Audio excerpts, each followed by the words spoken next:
Hi, my name is Dr. Brady Wyrick, and I'm the only board-certified chiropractic neurologist in Southeast Idaho. I've been successfully treating patients with migraine headaches for the last 4 years.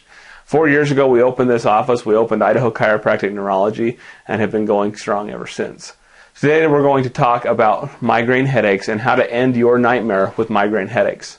So if you're tired of taking countless pills and medications that don't work for your migraines, this video is for you.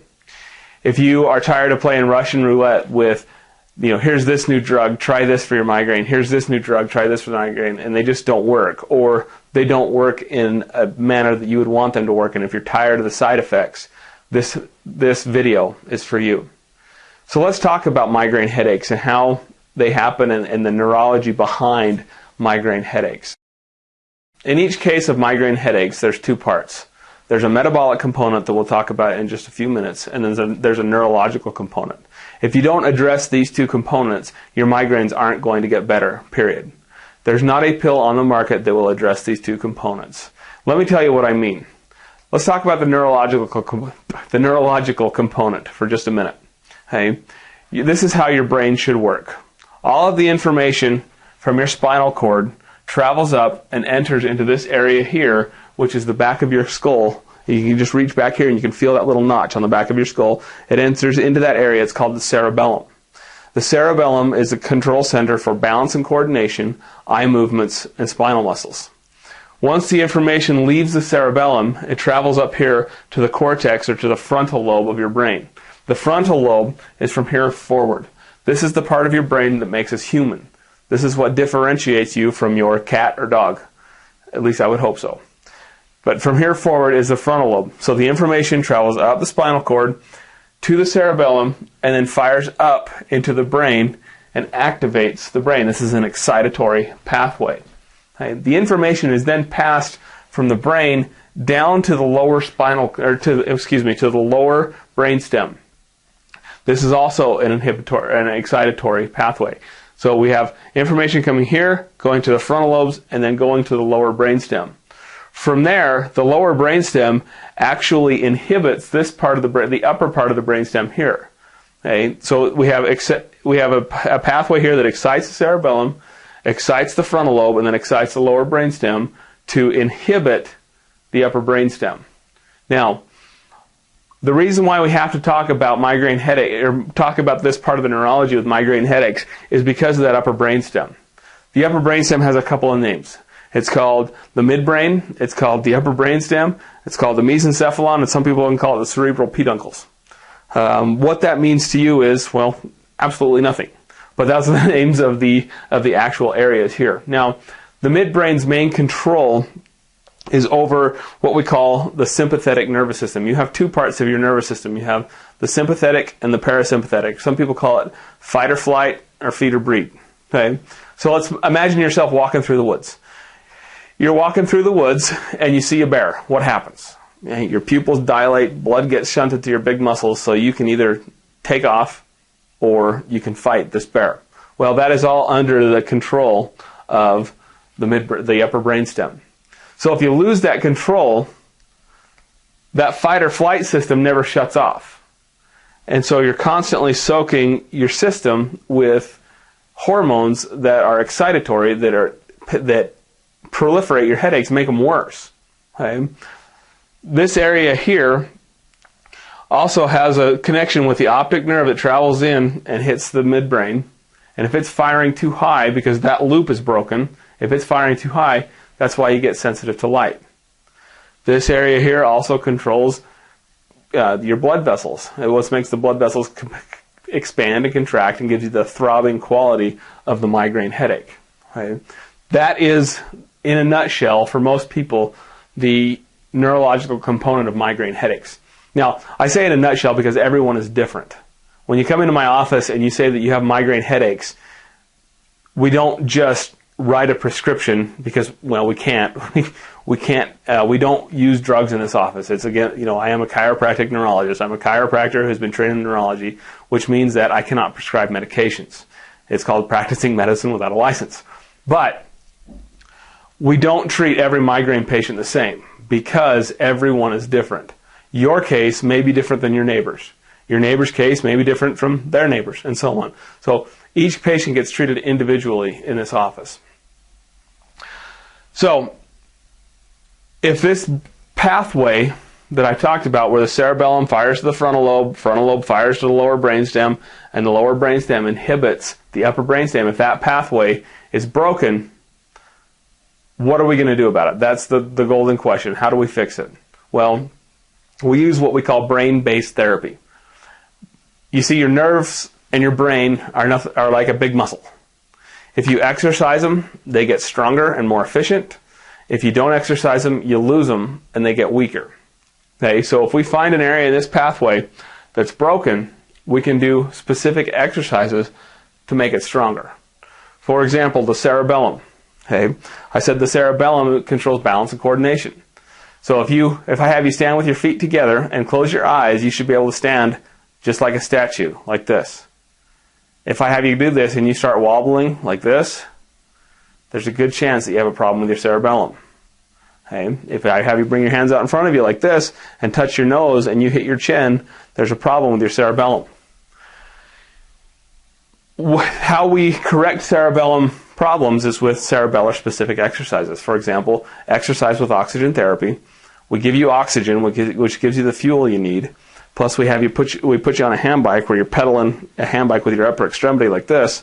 This fires cerebellum pathways to make this stronger and to make this whole pathway work better so that your midbrain can slow down, so that you can start to sleep at night, so that your migraine headaches dissipate and the pain goes away. That is the neurological component. So let's shift gears for a few minutes. Let's talk about the metabolic side of how we treat migraine headaches. Okay? And it starts with lab panels. We've got to find out why there's a breakdown in how your body takes food and turns it into fuel. You know, whatever you put in your mouth, it goes into your stomach, and your body begins to break it down to turn it into the simple, what they call glucose or blood sugar, so that your cells and especially your nervous system can survive. Okay? A breakdown in that system could be the leading cause of your headaches. You could have an autoimmune condition that's causing your migraine headaches, but we have to find out what it is. And I'm going to tell you how we do that. It starts with complete blood panels. Every year, if you follow the recommendations of your doctor, you go in and you have a CBC, a chem panel, and they look at your lipid panel to see how high your cholesterol test is, your cholesterol levels are. Right? Those three tests, while very valuable, don't give us a complete picture. Okay, we still use those three tests, and we still order those three tests so that we can assess systems like your liver, your kidneys, we can assess your blood sugar, and we can assess your lipid panels. We still use them, but it's not enough. And too often, people hang their hats on those three tests, and they use the lab values for those three tests, and those lab values aren't accurate enough. See, the lab values are out here, and then you have functional levels that are in here. And if you fall outside of these functional levels, you have a problem. But it's not going to click. It's not going to show your doctor that that's high because it's not in this, it's not outside of lab ranges. So we need to take a closer look at the blood work that you've had done. Along with that, we need to assess inflammation. Your problem may be caused by inflammation. So there's things like C-reactive protein that we need to look at to see if you have inflammation in your system. We also need to look at vitamin D. If you don't have enough vitamin D, you may have an autoimmune condition causing your problem. We take a close look at your thyroid. Your thyroid controls all metabolism. If your thyroid is not functioning, you're not getting the blood sugar you need to these areas of your brain, and it's causing your migraine. So we need to take a very close look at the thyroid. The other thing we need to look at are called immune panels. Immune panels will help us assess your immune system. With your immune system, you either have an autoimmune condition, meaning that there's something causing your immune system to attack these areas of your brain that's causing your migraine, or you have what we call dysregulation, which means that chronic infections, inflammation, or sugar balances have caused your immune system to get out of balance, and it's causing your migraines. Now, the only way to find out where you're at is to run the tests.